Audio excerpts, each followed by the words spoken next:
입금 안 해주시면 법대로 하겠습니다. 아니 뭐 그래 하이소 그래. 법대로 합시다 법대로. 저 오늘 짐 뺍니다. 대체 보증금 언제 주실 건데요? 내가 돈이 어디 있노? 보존자증인 거 알고 계셨습니까? 부정자증이요? 얘가 6대 독자라고요.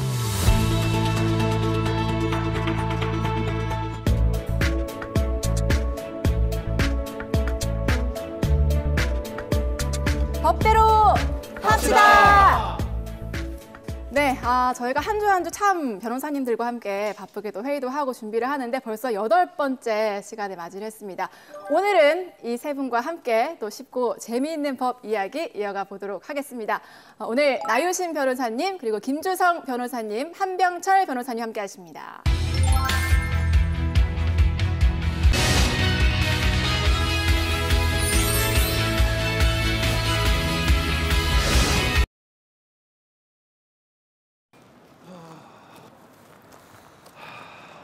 사장님, 집을 지으시려고 하는 데가 여기입니까? 아, 예, 맞습니다.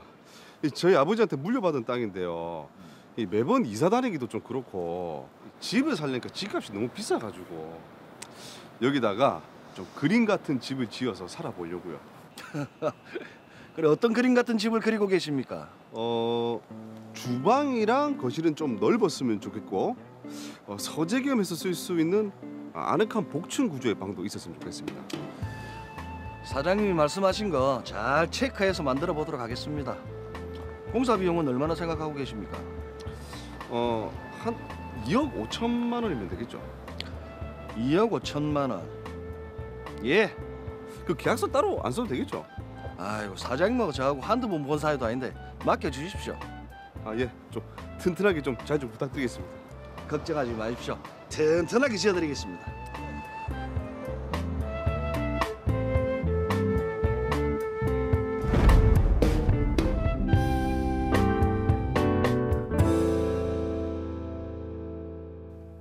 아, 예, 이사장님.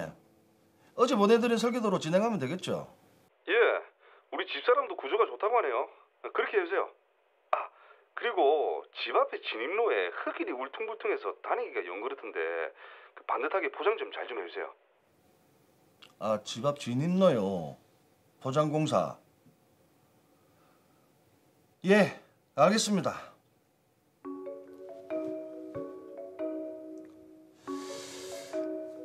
집 짓는데 2019년 1월, 추가로 이야기한 포장공사는 2019년 2월. 이렇게 하면 되겠네. 그렇다. 여보세요? 아, 안녕하세요. 이번 달 안으로 집 비워주시기로 했는데 연락이 없어가지고요. 아이고, 죄송합니다. 저희가 들어갈 집이 3개월이면 완공될 줄 알았는데 조금 늦네요. 죄송합니다. 그래서 몇 개월 정도 더 있어야 될 것 같은데. 우리 딸의 가족이 들어가려고 기다리고 있는데 일단 알겠습니다. 죄송합니다. 아이씨, 공사 와 그래 진짜 늦노 이렇게. 몇 개월씩 월세 더 내야 된다 이거.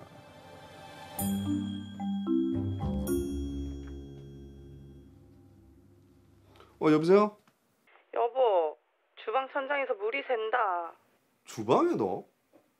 안방에도 천장에서 물이 새더만 주방에도 그랬나? 이제 문제가 발생하죠. 아니, 공사를 어떻게 했길래 성한 곳이 별로 없노? 화장실 바닥 타일이 몇 달 살지도 않았는데 떨어지지를 않나? 집 입구 쪽 길도 포장해 놓은 게 엉망이고. 아휴, 그런데 이리저리 뭐 손볼 데가 지금 한두 군데가 아니네. 일단 알았다 그래. 정말 마음이 아프시겠습니다.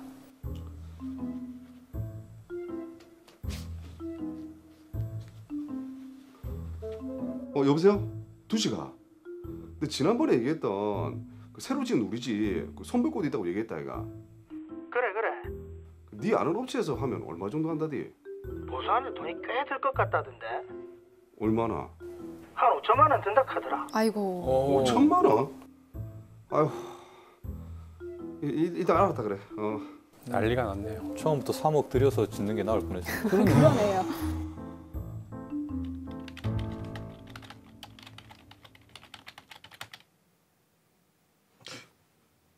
이영남 씨는 집은 다 짓는데 왜 잔금을 안 주지?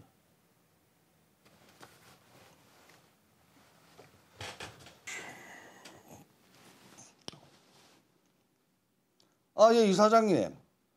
1억 9천만 원은 입금이 됐는데 잔금 6천만 원하고 추가 진입로 공사 비용 2천만 원이 아직 입금이 안 돼가지고 전화드렸습니다. 추가 비용이요? 야, 이 사람 지금 무슨 소리 하노? 그 진입로 포장공사도 공사 대금에 다 포함된 거 아닙니까? 포함이면 공사 대금이 그 가격이 안 나오지요. 추가로 이야기하셨잖아요. 그러고 잔금은 무슨? 오히려 지금 내가 돈 받아야 될 판이구만. 돈을 받다니요? 아니, 튼튼하게 짓는다더만 완전히 부실로 공사해놓고, 예? 이리저리 좀 손볼 데가 지금 한두 군데도 아니고, 내가 알아보니까 보수한데 공사비만 5천만 원 들어요. 그리고 공사 늦어지면서 전에 살던 집에 추가로 내면 월세까지, 예? 사장님, 말씀을 그렇게 하시면 안 되지요. 제가 공사 기간이 3개월이라고 말한 적이 없습니다. 잔금 6천만 원 하고 추가 공사 비용 2천만 원 입금 안 해주시면 법대로 하겠습니다. 아니 뭐 그래 하여서 그래. 법대로 합시다, 법대로. 아이씨.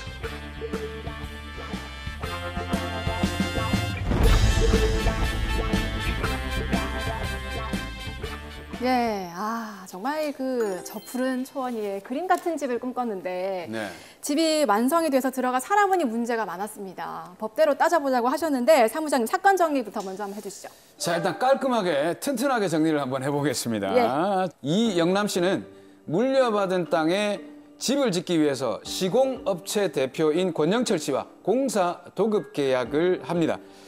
따로 계약서를 작성한 게 아니라 구두로 계약 체결을 하는데요. 예. 공사가 시작되고 이영남 씨는 권영철 씨에게 공사 대금인 2억 5천만 원 중에 1억 9천만 원을 지급합니다. 3개월 정도인 줄 알았던 공사 기간이 더 늘어지면서 이영남 씨는 거주하고 있던 집의 월세를 더 내야 됐고 집이 완공돼서 들어가 보니까 또 여기저기 하자가 많아서 보수비만 5천만 원이 들 거라는 견적을 받게 됩니다. 예. 그래서 잔금을 주지 않고 있었습니다. 그런데 시공업체 쪽에서는 잔금과 함께 진입로 포장공사 추가 비용까지 내야 한다라는 입장인데요. 네. 분쟁이 계속되자 이영남 씨가 저희에게 사건을 의뢰했습니다. 자, 이게 지금 여러 가지 포인트가 있는데 하나하나 따져보도록 하겠습니다. 일단 이 두 분이 아는 사이였는지 구두로 계약을 하고 이 도급 계약서를 쓰지를 않았거든요. 이럴 때 법적 효력이 있습니까? 어떻습니까? 네, 효력이 있습니다. 이런 일이 없을 거라고 생각하기 쉽지만 평당 300에 해달라, 평당 400에 해달라 이런 경우가 굉장히 많이 있는데요. 그래요? 계약서가 작성되지 않더라도 의사표시 합치, 청약과 승낙이 있으면 계약은 성립한 것으로 봅니다. 이 경우 역시 이영남, 권영철 씨가 의사표시 합치가 있었기 때문에 계약은 성립한 것으로 봐야 합니다. 그럼 이제 도급 계약의 경우에는 계약서가 없어도 일단 효력은 발생한다 이렇게 봐야 되겠네요. 도급 계약이라는 이 계약이 일반 계약하고는 어떻게 다른지 그걸 좀 먼저 알아봐야 될 것 같아요. 쉽게 말해서 도급 계약이란 수급인, 보통 공사업체가 일을 완성할 것을 약정하고 상대방인 도급인, 여기서는 건축주가 되겠죠. 결과에 대해 보수를 지급하는 것을 약정하는 것을 말합니다. 예. 쉽게 말해 공사 완성 계약 이런 의미로 이해하시면 되겠습니다. 자, 그럼 첫 번째 포인트 따져볼게요. 이게 어쨌든 집이 완성돼서 들어가 살게 됐는데 문제가 지금 굉장히 많거든요. 그거를 고치려는 비용도 적지가 않고 5천만 원 정도가 된다고 했잖아요. 그렇죠. 자, 건축주인 이영남 씨가 공사업자에게 돈을 이제 안 주고 있었는데 그럼 이 돈을 줘야 되는 겁니까? 어떻습니까? 네, 이 부분이 제일 궁금하실 것 같은데요. 네. 결론부터 말씀드리자면 줘야 합니다. 이영남 씨는 권영철 씨가 건물을 완공해주면 이에 대한 대가를 지급하기로 계약을 했고 권영철 씨는 어찌됐든 집을 완공해 주었기 때문에 잔금을 줘야 합니다. 추가 비용, 그러니까 진입로 공사 비용도 따로 줘야 합니다. 야, 근데 이게 추가 비용이지 않습니까? 말 그대로 추가 비용인데 이건 좀 안 줘도 되는 거 아닐까요? 네, 일반적으로 건물 신축 공사를 하는 경우에 토목공사가 반드시 포함되어 있다고 보기는 어렵습니다. 그런데 이영남 씨와 권영철 씨는 처음에 계약을 할 때 이런 토목공사까지 하기로 구체적으로 합의를 한 바가 없었기 때문에 예. 이영남 씨가 추가로 요구한 부분에 대해서 추가 비용을 따로 줘야 하는 것입니다. 이게 구두로만 계약을 하니까 또 이런 문제가 생기네요. 이게 완공된 집이 하자가 굉장히 많았는데 그 하자 보수비를 의뢰했더니 5천만 원 정도가 나왔거든요. 이거는 그러면 시공사 측에서 책임을 져야 되는 거 아닙니까? 네, 그렇습니다. 완공된 집에 하자가 있으면 시공사, 즉 수급인이 책임을 지고 보수를 해줘야 합니다. 네. 소송으로 가게 되면 감정을 해서 이런 감정 비용을 산정을 하게 됩니다. 자, 이게 한두 푼도 아니고 큰 돈 들여서 건물을 지었는데 부실공사라 또 법적 책임을 물어야 되고 감정적으로 힘들고 이 집을 부셔버릴 수도 없고 이게 참 처음부터 그러니까 공사 도급 계약서를 좀 확실하게 작성을 해야겠네요. 그렇습니다. 아무리 친하고 아는 사이라고 하더라도 구두가 아닌 계약서를 꼭 작성하시고 애초부터 꼼꼼하게 따지고 그것을 작성해 두셔야 합니다. 근데 이제 알기는 알겠는데 도급 계약서라 하면 왠지 좀 어렵거든요. 왠지 설계도도 있어야 될 것 같고. 네, 맞아요. 또 거기에다 또 구체적인 항목은 어디까지인지도 정해야 될 것 같고. 뭐 이렇게 물음표만 둥둥 떠다니는데 도급 계약서 어떻게 써야 되는지 그 팁을 좀 알려주시죠. 네, 도급 계약서를 쓸 때에는 아까 사례에 나왔던 것처럼 저렇게 주먹구구식으로 하면 안 되고 계약서에 설계도면, 내역서, 시방서까지 첨부를 하시고 자재는 어떤 자재를 쓸 것인지, 수량은 얼마로 할 것인지, 각 공정별 공사 대금은 얼마로 할 것인지, 세금 문제까지 포함해서 계약서를 분명하게 작성해 두는 것이 필요합니다. 예. 아니 세금 문제까지 포함을 한다면 그 어떤 세금을 얘기하는 거죠? 도급 계약에서 부가가치세라는 세금이 발생할 수 있거든요. 이 부가가치세를 어떻게 할 것인지 미리 계약서에 작성해 두셔야 합니다. 이게 보통 10% 정도 되는 거죠. 그러니까 네. 금액 자체가 크면 그것도 굉장히 큰 금액이 되는데 그러면 이렇게 복잡한데 말이죠. 좀 이게 뭐라고 해야 될까? 딱 정해져 있는 양식 이런 건 없을까요? 네, 국토부에서 나온 민간건설 표준계약서라는 것이 있는데요. 만약에 시간이 없다고 하더라도 구두계약이나 한 장짜리 계약서 이런 거 작성하지 마시고 국토부에서 나온 민간건설 표준계약서를 꼭 활용하시기 바랍니다. 네. 자, 그런데 아까 그 공사 기간을 말씀을 하셨는데 이게 굉장히 저는 애매할 것 같거든요. 갑자기 뭐 비가 온다거나 그렇지. 여러 이유로 공사 그 기간을 못 맞출 경우도 많잖아요, 사실은요. 네, 그렇죠. 그럴 때를 대비해서 만약 그때로부터 늦어지면 손해배상을 어떻게 얼마나 할 것인지 미리 정해두시는 것도 중요합니다. 예. 보통은 공사가 늦어질 경우 늦어지는 1일당 총 공사 대금의 0.01% 이런 식으로 약정을 해두곤 합니다. 자, 변호사님 말씀을 들으니까 어느 정도는 이해가 가기는 합니다만 이게 실제도 진행을 하다 보면 놓치는 것도 많잖아요. 그래서 더 꼼꼼히 체크해야 될 것 같은데 이럴 때는 특히나 좀 전문가들의 도움이 필요하겠어요.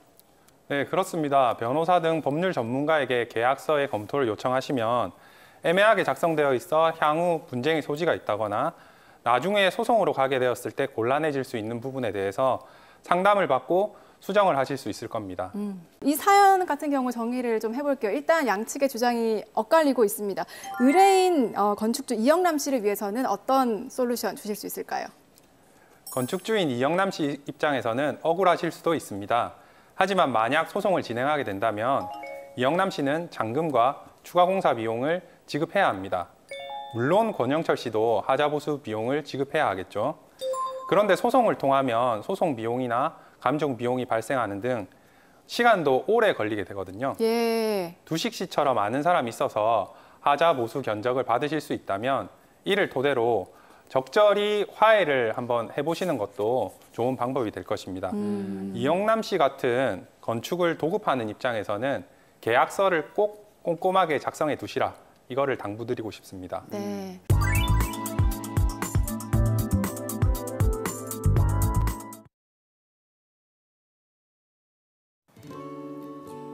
와, 집 진짜 좋다. 여기 얼만데? 1억 2천. 전세. 꽤 세네. 내 전 재산 투자했다. 배고픈데 뭐 먹을래? 그래. 야,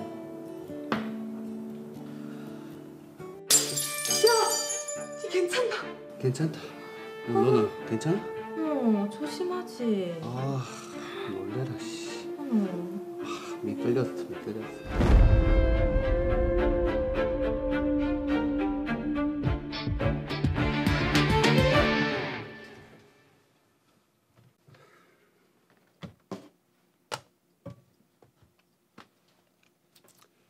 아, 이제 여기도 몇 달 뒤면 끝이구나. 아, 전세 만기 되기 전에 주인 아저씨한테 연락해야 되겠네. 아, 안녕하세요. 총각이 무슨 일로 전화했노? 저 3개월 뒤에 전세 계약 끝나잖아요. 벌써 그래 됐나? 근데 왜? 제가 직장을 옮기게 돼서 이사를 가야 될 것 같은데. 그래서 갱신은 안 하려고요. 날짜가 언제까지지? 3개월 뒤니까 5월이요.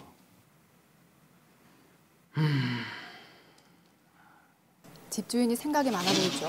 그러네요.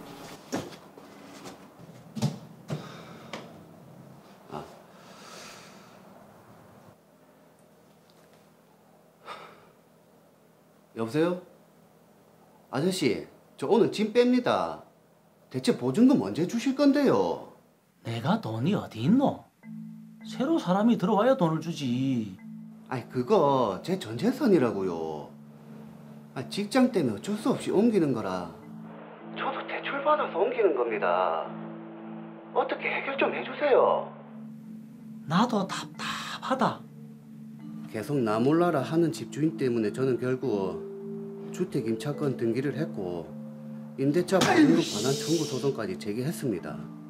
소송은 당연히 제가 이겼고요. 하지만 이게 끝이 아니었습니다. 아니 아저씨, 소송이 끝난 지 벌써 1년이 넘었어요. 대체 언제 해결해 주실 건데요? 얼만데? 아니 도대체 얼만데 일하노? 판결문도 안 보셨어요. 제가 드린 보증금 1억 2천에 지연이자 1,800, 총 1억 3,800만 원이잖아요. 언제 주실 건데요? 예? 아니 집이 안 나간다니까. 아니 나도 돈이 없어서 안 주는 거지. 아저씨 사정은 제가 봐드릴 만큼 봐드렸고요. 내일까지 안 갚아주시면 저 아파트 강제 경매 신청할 겁니다. 뭐 경매? 아니 내 집인데 네가 왜 경매에 넘기노? 지금은 저한테 엄연히 권리가 있거든요. 그러니까 빨리 갚아주세요. 참.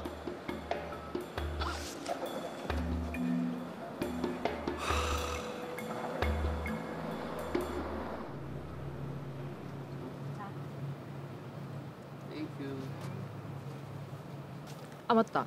하늘아, 네가 아파트 해결됐나? 내가 요즘에 그것 때문에 골치가 아프다. 아직도 그 돈 못 받았나? 그래서 내가 응. 법원에 강제 경매를 신청했는데 응. 아니 그 사이에 부동산 경기가 안 좋아져서 아파트 값이 절반으로 뚝 8천만 원으로 떨어졌다. 아니 거기다가 인기도 없는 데로 계속 유찰되고 에이 진짜 어쩌면 좋겠노. 네가 고민이 많겠네. 아, 네가 그 아파트를 직접 낙찰 받아라. 내가 직접? 그럼 내 손해 아이가? 아니다. 네가 그 아파트를 경매로 받고 모자란 돈은 계속 강제 집행을 하면 되지. 그게 되나? 아마 될걸? 그래. 왠지 안 될 것 같죠? 저 될 걸 위험해요. 예, 무엇을 도와드릴까요? 강제 경매 신청을 하러 왔습니다. 네, 서류 주시죠. 네.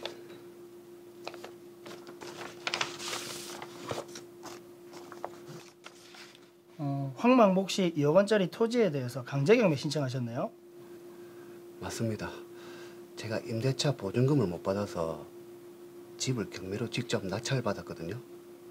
근데 이게 가격 차이가 너무 커서 나머지 금액은 이 토지로 받으려고요. 아, 네. 잠시만요.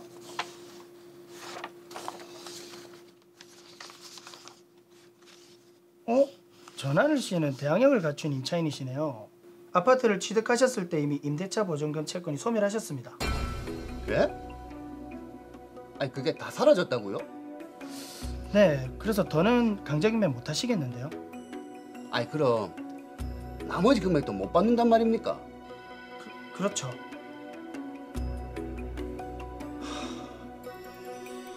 아니 이게 대체 어떻게 된 일인가요?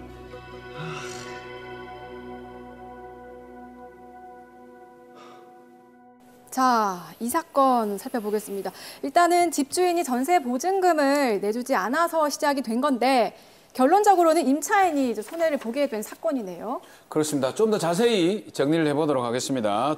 전하늘 씨는 황만복 씨로부터 아파트를 임차했고 2년간의 임대차 기간 동안 거주했습니다. 네. 그런데 직장 문제로 계약이 끝나기 3개월 전에 갱신 의사가 없음을 통보를 했습니다. 예, 그러니까 집주인이 보증금을 내어주던지 해야 되는데 아무런 대응이 없었지 않습니까? 그렇습니다. 네. 결국 임대차 기간이 만료가 됐고 전하늘 씨는 직장 근처로 이사를 하면서 법원으로부터 주택 임차권 등기 결정을 얻었습니다. 그래서 등기를 마쳤죠. 네. 그런데 집주인은 나 몰라라 계속하고 있는 상황이고요. 결국 임대차 보증금 반환 청구 소송을 제기를 해서 승소를 합니다. 예. 하지만 집주인은 여전히 모르쇠로 일관을 했고 참다 못한 하늘 씨가 아파트 강제 경매를 신청을 하게 됩니다. 예. 자, 그런데 그 사이에도 이 부동산 경기가 나빠져서 아파트 가격이 절반으로 뚝 떨어지지 않습니까? 그렇습니다. 제일 큰 문제죠. 손해를 보게 된 하늘 씨는 전세 보증금보다 적은 금액으로 아파트를 직접 낙찰을 받습니다. 나머지 차액은 집주인의 땅에 강제 경매를 신청해서 채우면 되겠다라고 생각을 했는데 이게 무슨 마른 하늘의 날벼락입니까? 임대차 보증금 채권이 소멸을 해서 네. 강제 경매를 하지 못한다라는 얘기를 듣게 됩니다. 그야말로 뭐 청천벽력 같은 소리네요. 그래서 근데 이게 주택 임차권 등기라는 게 굉장히 중요한 절차 같은데 이걸 어떻게 해야 되는지 좀 꼼꼼하게 우리 한 변호사님 좀 정리를 해주시죠. 네, 임차권 등기명령 신청 요건에 내가 부합하는지 확인을 해야 하는데요. 임대차가 끝난 후에도 보증금을 반환해주지 않는 아까 사례 같은 경우가 되겠죠. 예. 그렇다면 임차인은 임차권 등기명령 신청서를 작성한 후에 그 신청서를 등기사항 증명서, 계약서 등 관련 첨부 서류와 함께 임차주택의 소재지를 관할하는 법원에 제출을 하시면 임차권 등기를 받으실 수 있습니다. 근데 이게 아까 말씀 나온 것 중에 임차권 등기 명령 신청서 이건 법원에 가야 가져올 수 있는 겁니까? 네, 인터넷으로도 받으실 수 있습니다. 예. 보통 보증금 반환 소송을 하게 되면 최소 3개월 이상의 시간이 소요되게 되는데 현실적으로는 임차권 등기 명령을 받는 경우가 상당히 많이 있다고 볼 수 있습니다. 법이 필요할 땐 로이어 틀어줘. 언제든지 달려갈게. 여러분, 저희 더 로이어와 함께 하시면 법에 대한 궁금증은 물론이고요. 여러 가지 소송이나 분쟁 그리고 해결 방법까지 저희가 모두 다 알려드립니다. 네, 그러니까 매주 토요일 아침 9시 놓치지 마시고 본방사수 해주시기 바랍니다. 오늘 저희가 준비한 소식은 여기까지입니다. 저희는 다음 주에 더 명쾌하고 재미있는 법 이야기로 찾아뵙도록 하겠습니다. 법대로 합시다!